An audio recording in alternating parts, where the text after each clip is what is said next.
এখন সারা বিশ্বের মুসলমানদের অবস্থা দেখেন। আমরা মুসলমানরা আল্লাহকে বিশ্বাস করি, রাসূলকে বিশ্বাস করি, ধর্ম কর্ম করি, করি না করি না, কিন্তু রাসূলকে পাওয়ার পদ্ধতি কোথাও শিক্ষা দেওয়া হচ্ছে না। রাসূল হেরা গুহায় যে ধ্যান মুরাকাবা করেছিলেন, পৃথিবীর কোনো মসজিদে কোনো মাদ্রাসায় সেই মুরাকাবা শিক্ষা দেওয়া হয় না। কি মুরাকাবা কোথাও আছে? কোথাও দেখেছেন? মুরাকাবা নাই। তাহলে রাসূলের বিদ্যাটার কি কোনো প্রয়োজন নাই?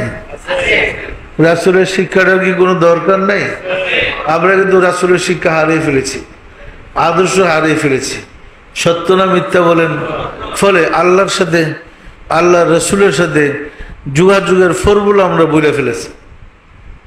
ইবাদত বন্দেগী করছি, কিন্তু মূল সংযোগটা নেই, সংযোগ হারিয়ে ফেলেছি।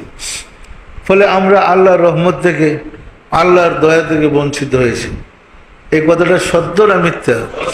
সুতরাং আমরা যদি আল্লাহকে পেতে চাই, যদি বলি রাসূলের ইসলাম করি, জিজ্ঞাসা করলে রাসূল কেমন ছিল বলো তো? বলার কায়দা নাই। কারণ কেউ তো ছবিটাও দেখেনি। আমরা যে ধর্মকে হিংসা করি, হিন্দু, এটা আমাদের কাছাকাছি তো। হিন্দুকে আমরা দেখতে পারি না। জিজ্ঞাসা করেন শ্রীকৃষ্ণ কেমন ছিল? একটা বাচ্চা, একটা বোরা, একটা দেশি, একটা বিদেশি, যাকে জিজ্ঞাসা করেন একরকমই চেহারা, সুরত, শেকেল বলবে, নাকি দুই রকম বলবে? তাহলে শ্রীকৃষ্ণর চেহারাটা সব একরকম বলে। ঈসা আলাইহিস সালামের অনুসারীদের যদি জিজ্ঞাসা করেন ঈসা নবী কেমন ছিল, সবাই বলতে পারবে। পারবে না? পারবে না। কারণ হেদের নবীর ছবি আছে, আছে না নাই? ছবি সবার কাছে আছে। কোন ধর্মের অনুসারীরা তাদের নবীর ছবিকে গলায় ঝুলিয়ে রাখছে, খ্রিস্টানদের ঝুলে রাখছে। সত্য না মিথ্যা বলেন? বুদ্ধদেরকে জিজ্ঞাসা করলে তোমাদের নবী কেমন ছিল, এদের নবীর ছবি হেরা বলতে পারবে, একরকমই বলবে।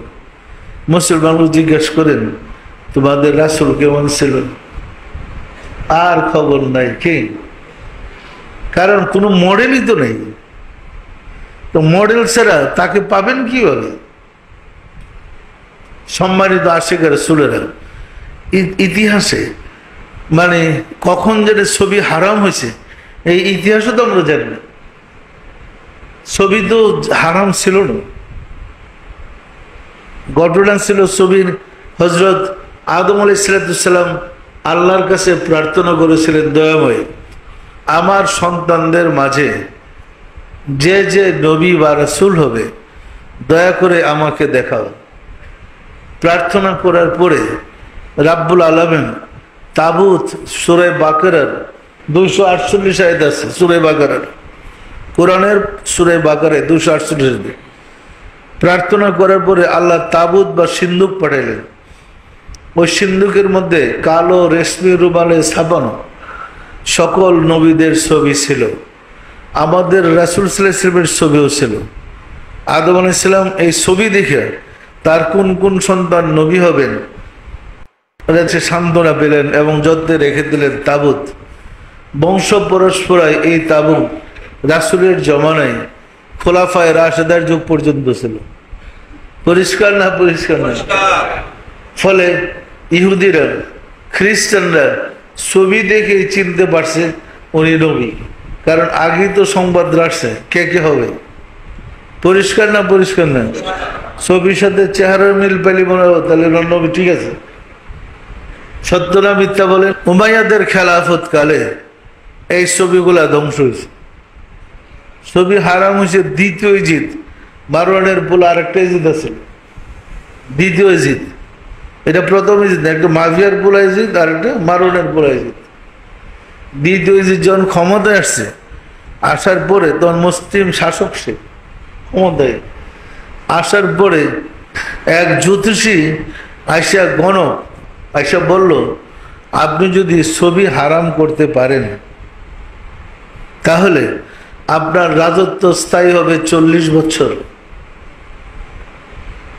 সে তার রাজত্ব 40 বছর স্থায়ী করার জন্য সে জাদুঘরের সমস্ত ছবিগুলারে নষ্ট করছে এবং ফরমান জারি করে ছবি হারাম করছে। ফরমান জারি করে ছবি এবং কুকুর উপমা দিয়ে সে বলছে যে ঘরে থাকে সে ঘরে রহমতের ফেরেশতা ঢুকে না। কুকুর আর ছবি কি এক জিনিস? সম্মানিত আশিক রাসূলেরা, এই যে চক্রান্ত করে এই কামটা করছে, এটা কিন্তু আমরা জানি না। ঘটনা তো করছে মক্কায়, মদিনায়, আমরা খবর পাবো কোথায়?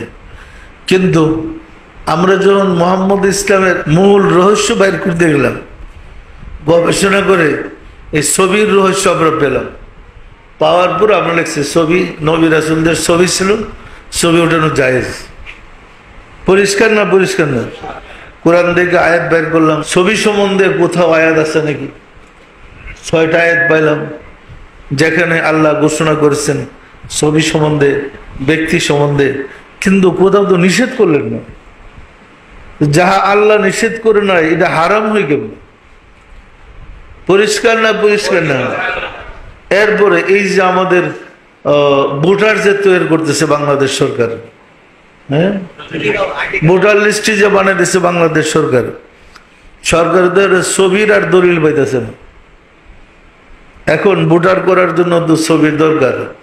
ছবি জায়েজ, কোনো হুজুর তো বলে না, সবাই বলে হারাম।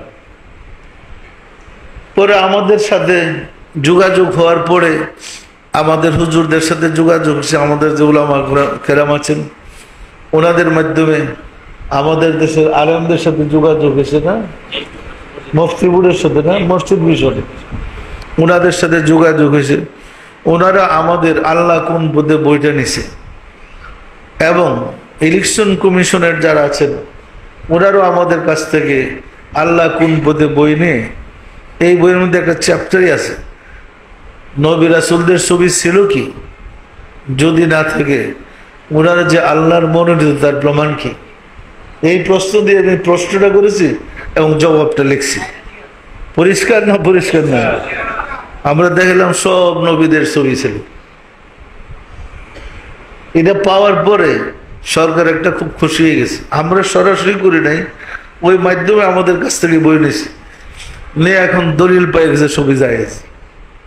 পরিষ্কার না? পরিষ্কার না? ওই দলিলের বরাতে এখন বাংলাদেশে ওই ছবি সহ যে ভোটার তালিকা শুরু হয়েছে, এই দলিল দিয়ে আমাদের লিখে না ওই বই থেকে